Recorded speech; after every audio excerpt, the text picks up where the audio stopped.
வணக்கம். நான் உங்கள் ஜோதிடர் ஜெயம்எஸ் சந்திரமௌலி பேசுகிறேன்.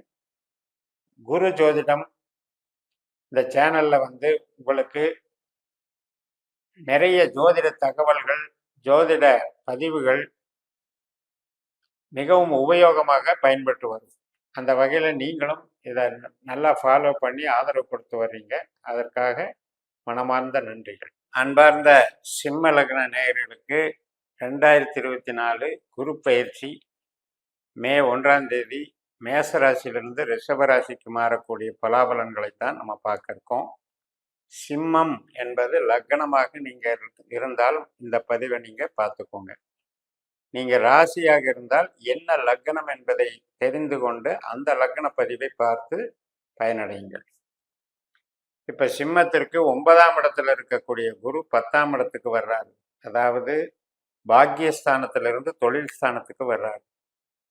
சிம்மத்துக்கு பொறுத்தவரையும் அன்பை, அறிவை, உறவுகளை, சந்தோஷத்தை, புத்திர பாக்கியத்தை மேற்படுத்தக்கூடிய ஒரு கிரகம்தான் குரு.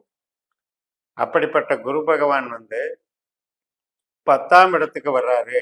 அப்படிங்கும்போது இந்த நான் சொல்ற விஷயங்களுக்கெல்லாம் கொஞ்சம் உறவு சார்ந்த, இன்பம் சார்ந்த விஷயங்களுக்கு கொஞ்சம் அவர் மைனஸ் பண்ணுவாருங்கிறது தான் அதில் இருக்கிற கணக்கு.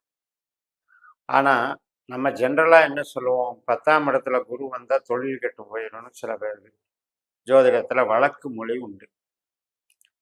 அதில் பாதிப்பு கொடுக்காத அளவுக்கு பண்ணுறாரு அப்படிங்கிறத எப்படி எடுத்துக்கணும் அப்படின்னு பார்த்தீங்கன்னா, இப்போ நமக்கு மூளை உழைப்பு சார்ந்த தொழில், கமிஷன் தொழில், கலை தொழில் இது மாதிரி இருந்தால் அந்த மாதிரி விஷயங்களுக்கு இது கொஞ்சம் டிஸ்டர்ப் பண்ணுது. ஆனால் அதே நேரத்தில் பணம் போட்டு பணம் பண்ணுறது, உற்பத்தி பண்ணுறது, ட்ரேடிங் பண்ணுறது, மேனுஃபேக்சரிங் லைனில் நீங்கள் ஒரு பார்ட்னர்ஷிப் கன்சர்னாக இருக்கிறது, அல்லது டிஸ்ட்ரிபியூட்டராக இருக்கிறது, ஏஜென்சியாக இருக்கிறது, இது மாதிரி பொருள் சார்ந்த தொழிலை பண்ணும்போது இந்த 10ஆம் இடம் என்பது கெடுதல் செய்யாது. ஏன்னா இப்போ இந்த 10ஆம் இடத்துல 3 நட்சத்திரம் இருக்கு. சூரியன், சந்திரன், செவ்வாய், கார்த்திகை, ரோகிணி, மிருகஸ்ரீஷம். இதனுடைய தன்மை என்ன அப்படின்னு கேட்டிங்கன்னா, 2ஆம் இடம் நமக்கு 2ஆம் இடம், 6ஆம் இடம், 10ஆம் இடம், இந்த 3 பாவங்களும் தான் பணம் கொடுக்கும், வேலை கொடுக்கும், தொழிலை வளர்க்கும், பலப்படுத்தும். அப்பேற்பட்ட பாவத்தில் ஒரு கிரகம் வரும்போது அது உற்பத்தி சார்ந்த அல்லது பொருள் சார்ந்த வேலைகளுக்கும் தொழிலுக்கும் நன்மை தரக்கூடிய வகையில் அமையும். ஆனால் நம்முடைய சிந்தனை உறவு சார்ந்த விஷயத்துல அந்த மாதிரியான ஒரு கலை தொழில் செய்கிறவங்க, சினிமாவில் நடிப்பு தொழில் செய்கிறவங்க, இந்த மாதிரி அந்த பாவங்களுக்கு அது கொஞ்சம் நெகட்டிவாக வேலை செய்யுது. இப்போ நமக்கு 3ஆம் இடம்னு எடுத்துக்கோங்க. சிம்ம லக்னத்துக்கு 3ஆம் இடம்னு எடுத்துக்கிட்டிங்கன்னா, ஒரு செய்தி விளம்பரம் செய்கிறது, அல்லது உங்களுடைய அறிவை பயன்படுத்தி ஏதாவது புத்தகங்கள் எழுதுவது, அக்ரிமெண்ட் போடுறது,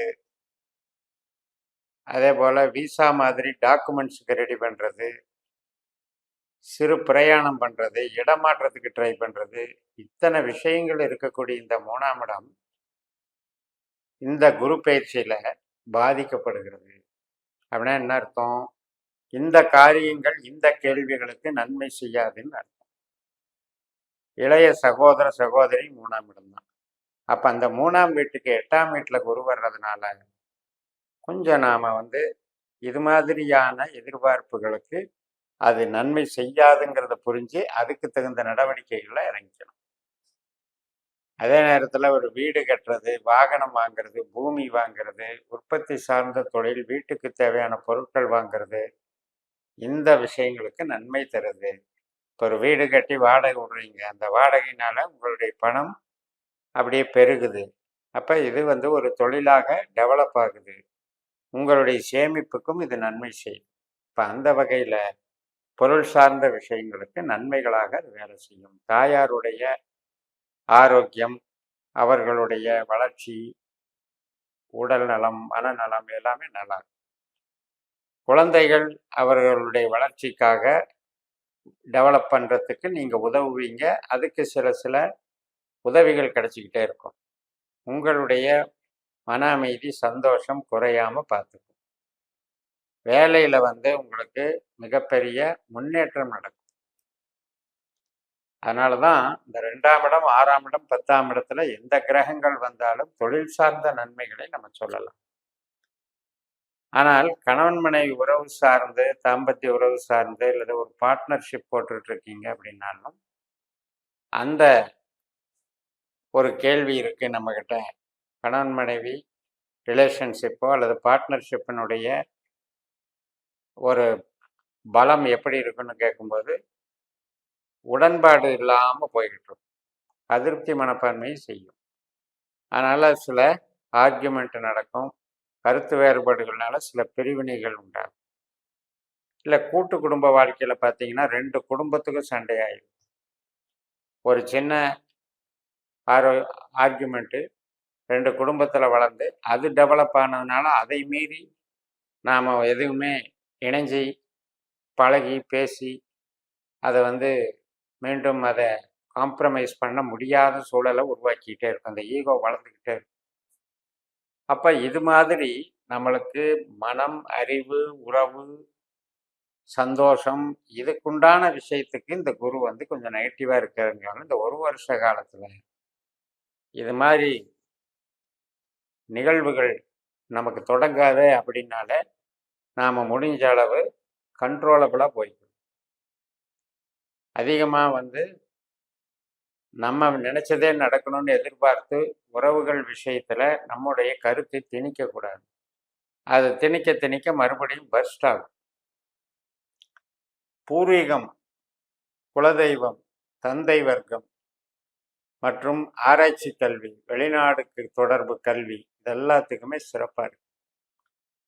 இந்த உணர்வுகள் அதே மாதிரி அரசியல் ரீதியாக பயணிக்கிறவர்கள், ஒரு ட்ரஸ்ட் வச்சு நடத்துகிறவங்க, டிரான்ஸ்போர்ட் நடத்துகிறவங்க உங்களுக்கெல்லாம் சிறப்பாக இருக்கும். கன்சல்டிங் பிஸ்னஸ் பண்ணுறவங்களுக்கும் வளர்ச்சிகள் நன்றாக இருக்கும்.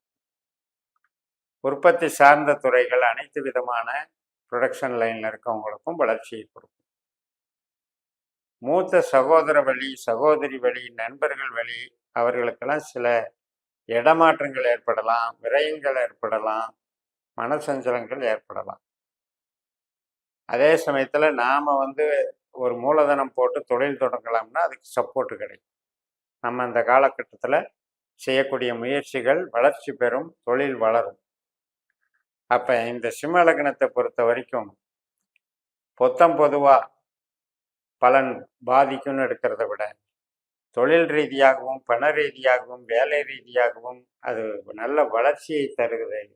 உறவு ரீதியாக மட்டும் சற்று பாதிக்குது, ஈகோ ரீதியாக கொஞ்சம் பாதிக்குது. இப்போ நம்மளுடைய ஜனன ஜாதகத்தில் உறவு சார்ந்த கிரகத்தினுடைய திசா புத்தி நடந்து அது நல்ல நிலைமையில இருந்தது அப்படின்னா அந்த உறவு சார்ந்த விஷயங்களுக்கு இந்த குருவினால பெருசா பாதிப்பு உண்டாயிடும். 9 கிரகங்கள் 12 ராசிகளில் போக போக இது எல்லாமே கலந்து தான் நமக்கு பலனாக வருமா ஒழிய ஒரே ஒரு கிரகம் அனைத்து 12 பாவ பலன்களுக்கும் பொறுப்பு இருக்காது. ஆனால் 12 பாவத்துக்கு சாதகமா பாதகமான்றது அந்த கிரகத்தை நாம் ஆய்வு பண்ணணும்.